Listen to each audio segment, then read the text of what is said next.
since we didn't move hard and fast enough to help stop this outrageous collusion, and that's what it is, collusion, of American tech companies and oligarchs with the criminal organization, the CCP, to basically digitally imprison the Chinese people, Lao Beijing, right? Now, we have a firewall in America. We have a firewall in America. We have a firewall here with the same tech oligarchs because the American political class fought Trump and fought Navarro, and the corporate interests in America wouldn't let us go after them to stop their enslavement of the Chinese people. And a lesson for the American people, if you do, that's why we're bound together. The Chinese people and Lao Beijing's freedom is inextricably linked to the freedom of the American people.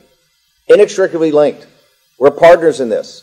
Because we didn't force the oligarchs to stop working with a criminal organization that enslaved the Chinese people, now we're partially enslaved.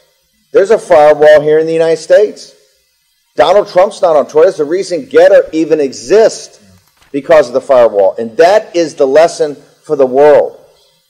The enslavement of the Chinese people is not just the Chinese people's problem, it's the world's problem.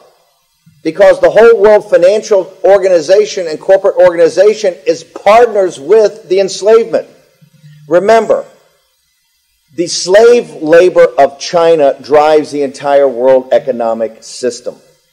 They want the lower wages through the slave labor off the hard work of the Chinese people, and they take that value that's created, and the CCP skims some off the top for themselves and then distributes the rest of it to their partners.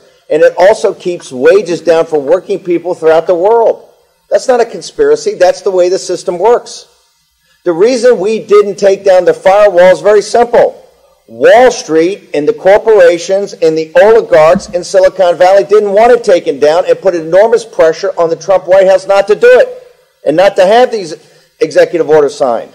And in their enslavement, now the American people see how we're enslaved. That's the lesson. The lesson is the freedom of the Chinese people is the most important act of the first half of this century. And until the Chinese people are free, nobody's free. So it's in the self-interest of every person on earth to make sure they assist the Chinese people in taking down this transnational criminal organization.